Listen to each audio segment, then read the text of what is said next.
Hello again. After some technical difficulties, we're going to try this one more time. So where we left off, we were talking about who was going to initiate in your relationship. Whoever tends to have the higher drive tends to be the initiator most of the time. And where this becomes a challenge in the relationship is that that person can start to feel rejected if their low drive partner keeps saying no, no, no, no, thank you, not tonight, maybe another time. And so because they have a high need, because they have high drive, they keep asking and keep asking and keep asking. And hey, Cam. And it can start to get really challenging for them because they feel unloved because their partner keeps saying no. When in fact, it's not that their partner doesn't love them. It just has to do with not having the same kind of drive and knowing that it's a lot of work sometimes to get in the right place to want to be in a connected place sexually with your partner. So one of the things that I suggest when there is a really big difference in drive with a partnership is that you either A, take turns, or B, you let the low drive person be the one who initiates. So let me just write that down.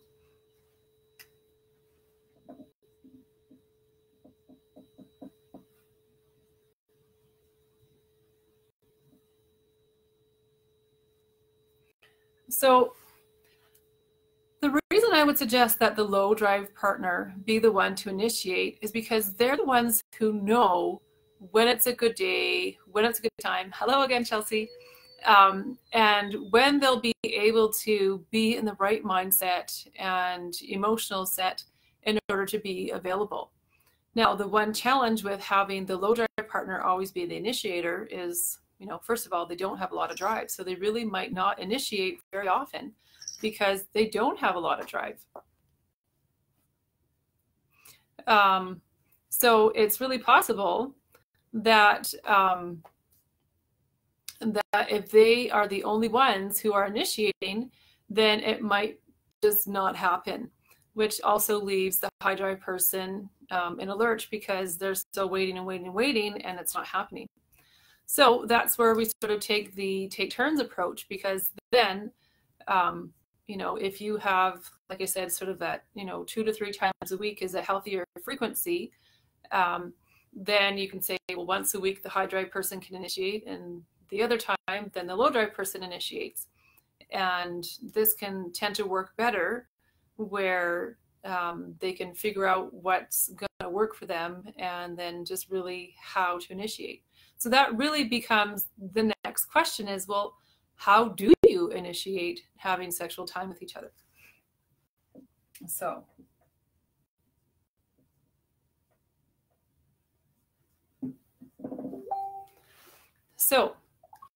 the tricky thing with how to initiate is that each person has a different idea, and some people have no idea, right?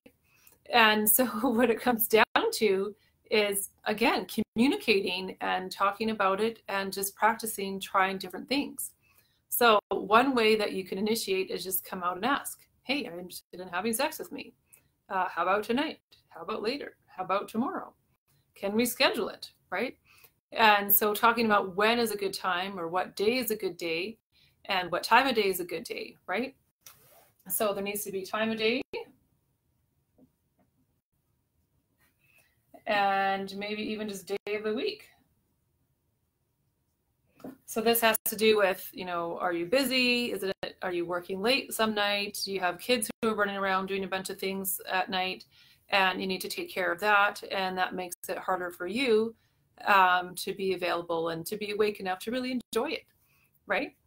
So some people don't like to come right out and ask, right? It sounds silly, but a lot of us feel really uncomfortable with being really open about sexuality and asking for things.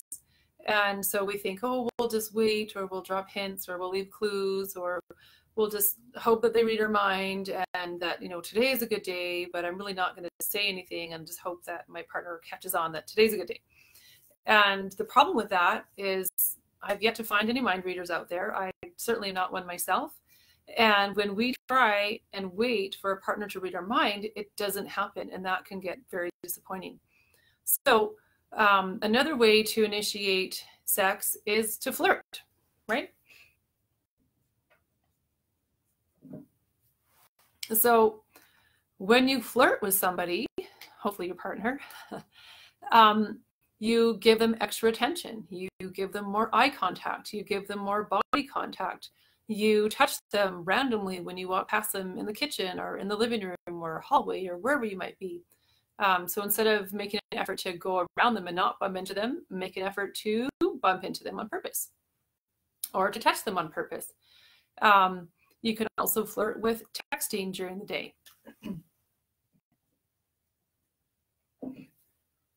Right? So you can say things like, wow, I'm really looking forward to tonight, or wow, I'm really hopeful that we'll have some time alone tonight, or hey, I'm really looking forward to seeing that new lingerie that you bought, or can you try that on for me, or so on and so forth. So there's ways that we can initiate it without having to feel embarrassed or just unsure what to say or how to do it. Usually body language is a really big way to show your partner that you're interested. So this leads on to a whole other ball of wax, right? So what it has to do with is when you flirt with your partner, does that mean that you want to do something about it right away? So think on that for a second while I erase this. So it still really has to do with communication. So flirting. So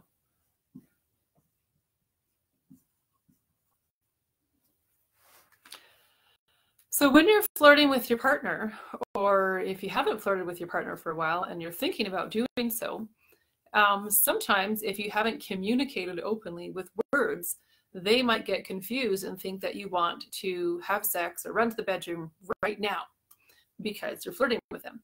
And if you go, oh, I don't want to do something right now, then that can cause a lot of confusion for your partner because they think, oh, well, but you were touching me, or you just hugged me, or you just kissed me, or you massaged me. So I thought that meant that you want something. And so that's a bit of a challenge that needs to be discussed in your partnership is, first of all, are you flirting? Would you like to flirt more? And if you do so, what does it mean? For some people, they like to flirt earlier in the daytime so that it lets their partner know that they're ready for something later on that day. And again, that needs to be communicated that I'm flirting with you now because I want something later, because now is not a good time, but I'm trying to let you know. And so the reason that's a good thing is if you spend all day focused on work and kids and school and everything and everyone, hey there, except for your partner, it's going to be really challenging for them to shift in their mind and say, oh, now my partner wants to have sex with me, but they haven't talked to me all day. They haven't noticed me all day. They haven't touched me all day. I mean, I haven't heard anything from them, not even a word all day. And now they want me to be available. How does that work, right? So one thing that is a really important thing to talk about goes back to how often and who's in charge and who's initiating and whose way is going to be, and so on and so forth.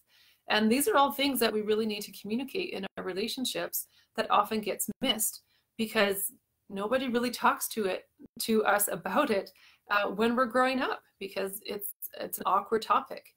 And because, again, when you're raised in a highly religious home, in a highly religious community, often parents don't want to talk about sex at all with their kids because it's just something that it's not appropriate, or they don't know how to say something, and they just don't know if it's going to make their kids want it more or think about it more by bringing it up, and so they just ignore the topic altogether. And that's how a lot of homes turn out. And then we just assume that when we get into our early 20s and start getting married, that we should just automatically know this stuff. And the fact is, we really don't know this stuff because no one has talked to us about it. And that's why I really want this to be something that's clear, that it's important to communicate about it and really ask questions. And asking questions when you're first dating is good, and when you're engaged is good, but things will change with time. And so what you think is normal or okay or acceptable, your partner said yes to you know, when you were dating or engaged or even last year may not be what stands the same for them now. And so things can change with time, and that's why it's important to have these conversations regularly. So when talking about flirting, one thing I also want to get out there is you and your partner, when you're in a committed monogamous relationship, you really should only be flirting with each other. Just flirt with your neighbor and flirt with your friends and flirt with your teachers and flirt with whoever, right? You only flirt with your partner, and they should only be flirting with you. And if that's not happening, then that can cause a whole other host of problems, because you're not able to be close and be connected. That's right, with each other, because it's going elsewhere. And so this is a really big thing. So I want to talk about this. I think most of you know that there's different love languages. So there's 5 different love languages.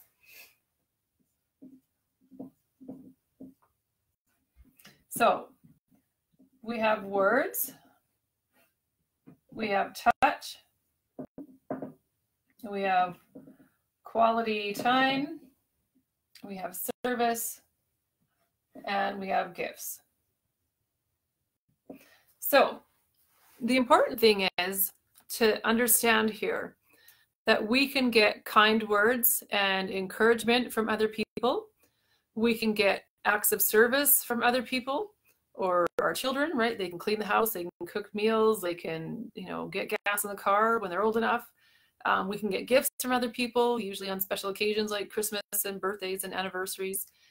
We can spend quality time with other people, but the one thing that we really, really can't get from somebody else is touch. Hey, Lindsay.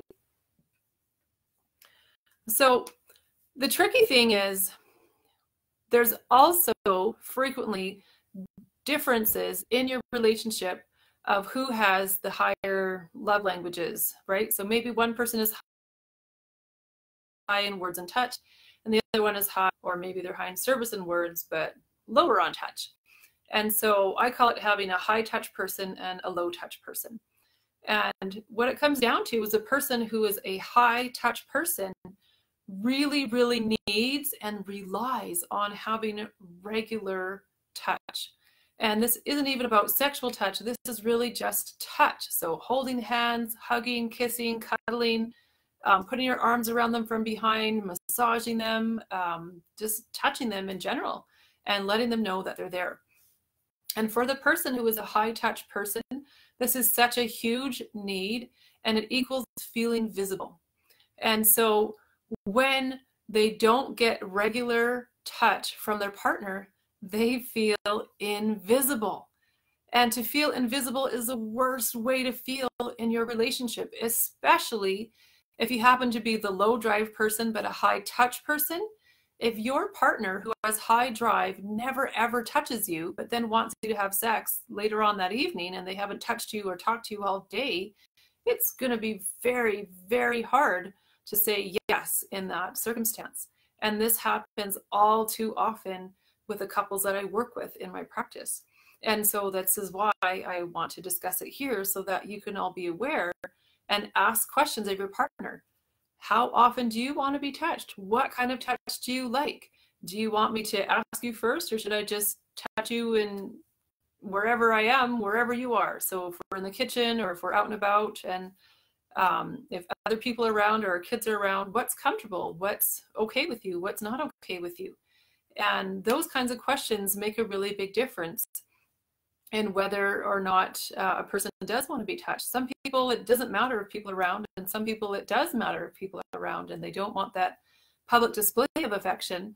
And yet, for some people, it really doesn't matter. So you do really need to ask the question of how often and where and how and when and those kinds of things.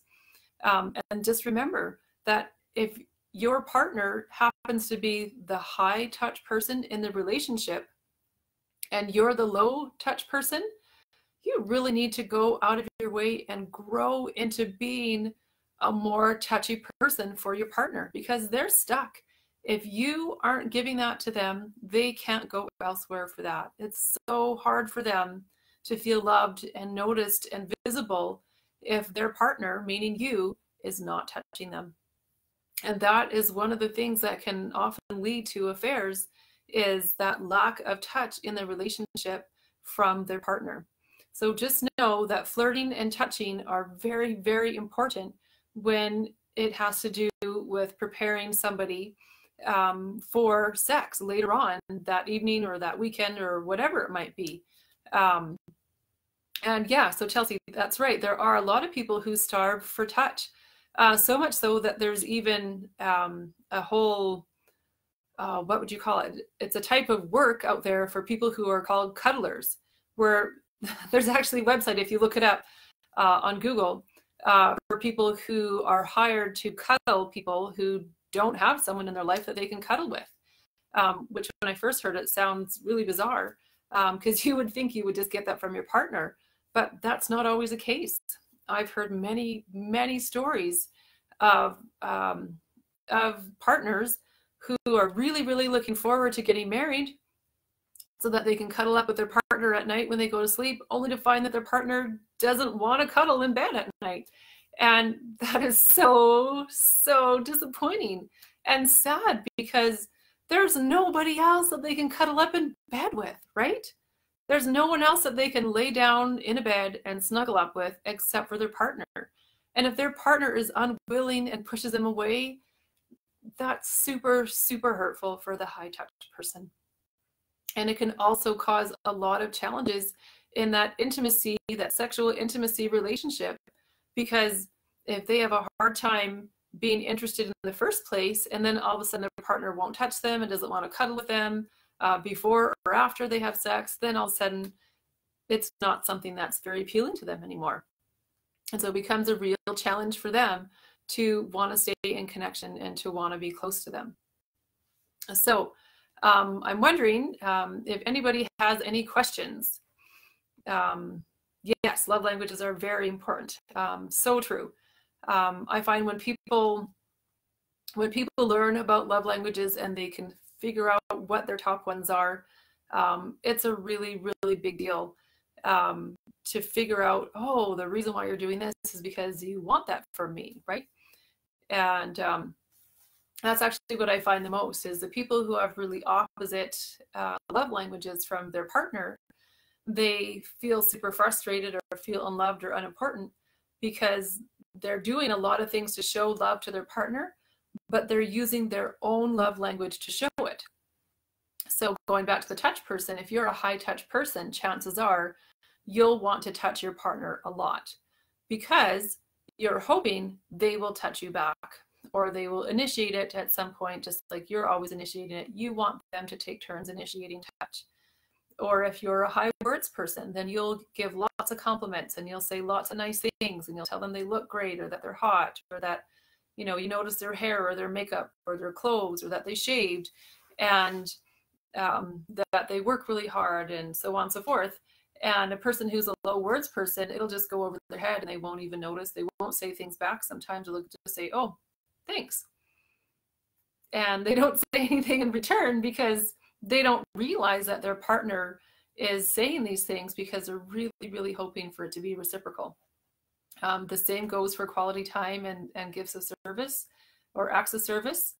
And giving gifts is we tend to do what it is that we want in return. So very much like the golden rule that we're taught when we're really, really young, that at least our generation was taught, that you do unto others what you would have them do unto you, which means, oh, well, if I really want hugs and kisses, I'm going to give lots of hugs and kisses and I should get them in return. Or if I really want presents, I'll give lots of presents. Or if I want lots of words, I'll give lots of words.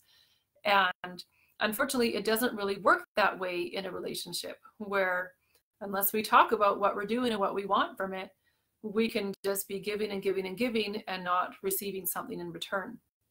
And that becomes a real, real hardship. The other challenge is just finding out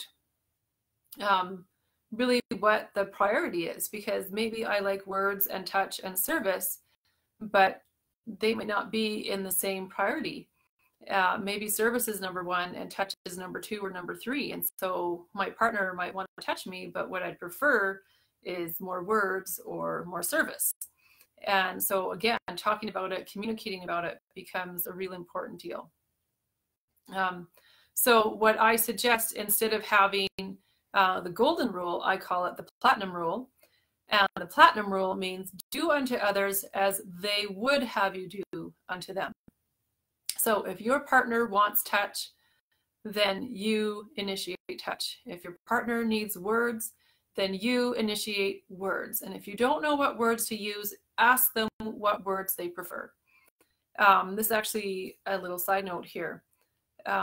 Some people are really good at noticing appearances, and so they compliment looks or hair or clothes or perfume or things that are, you know, visible.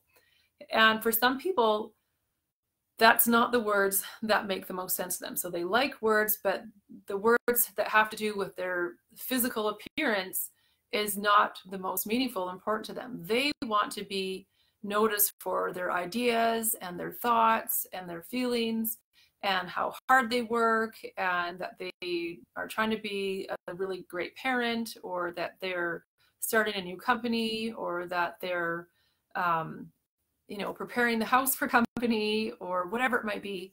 And they really want their partner to notice those types of things, their behaviors and their character traits and their ideas and their passion and their drive to help others, or whatever it might be.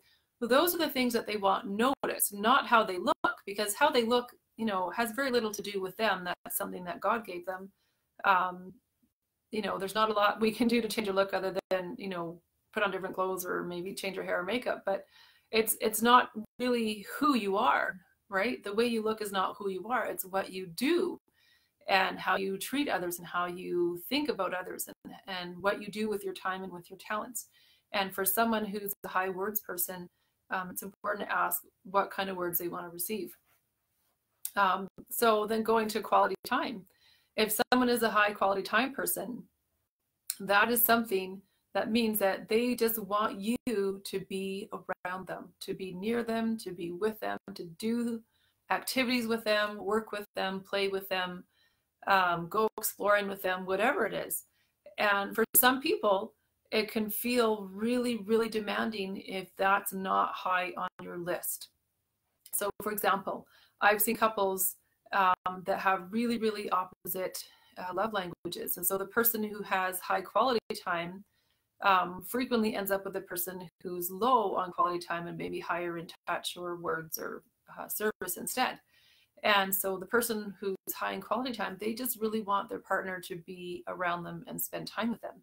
And it sometimes doesn't even matter what they do, just as long as they're in the same room or in the same area, because they don't like to be alone. And they really want to feel noticed in that way. And that helps them feel visible and important and loved, is for their partner to be near them, around them, spend time with them, play with them, work with them. And so I've had this discussion with my husband at times too, and he's definitely high in quality time. And for him, if he has to go do projects or do things that I don't know how to do, he's told me several times that it doesn't really matter if you know how to do it, just be in the room with me, be in the garage with me and pass me a tool, or read something off the screen to me, or just be with me. You don't even have to do what I'm doing, just be there. And as soon as I learned that, oh, this has been years ago now, but it would have been nice if I'd known that from the beginning, that if I was off doing my own thing in another part of the house and he was off, you know, working on projects and doing things, he felt really lonely and unloved and unimportant when I wasn't in the same room as him. And he said, you know, if you're reading your emails or you're writing something or reading a book, just come in the same room as me. It doesn't matter if you're even talking to me, just be there. And so that was a really big revelation for me. That quality time meant so much that I just really had to be in the same room, and he wouldn't feel so alone.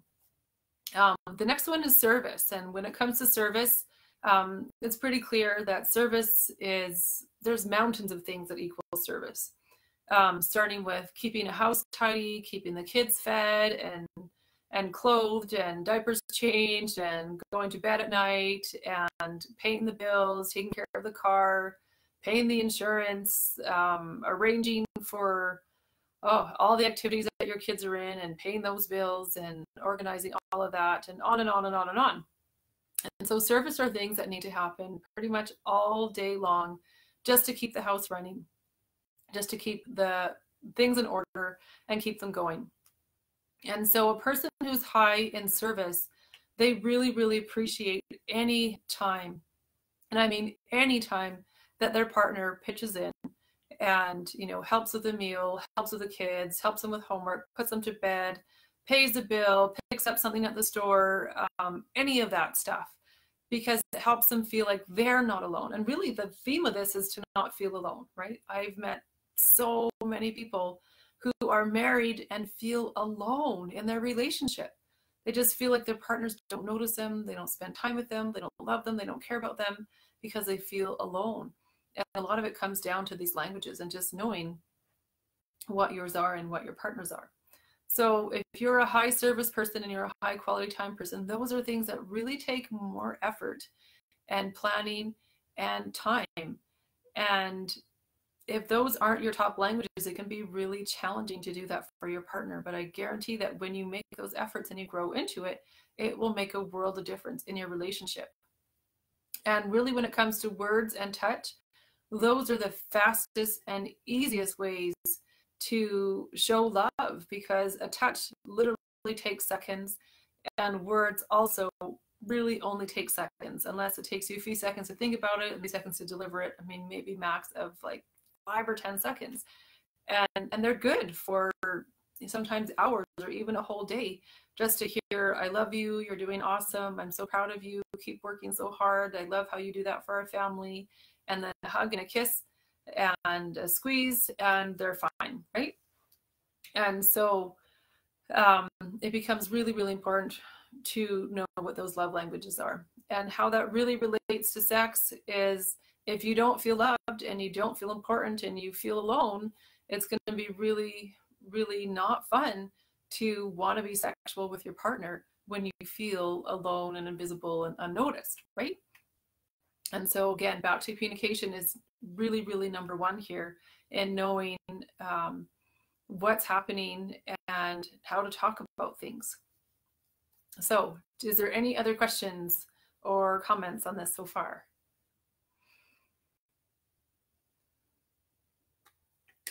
Not yet? Okay, perfect. So what I thought we'd do is just give probably a 2-minute break, because this video is getting kind of long. And we're going to start back up with another topic, and that one is going to be keeping things fun and exciting in your monogamous relationship. So stay tuned, go have a quick break, get a drink, get a snack, run to the bathroom, go grab your partner, and I'll be back in 5. Thanks.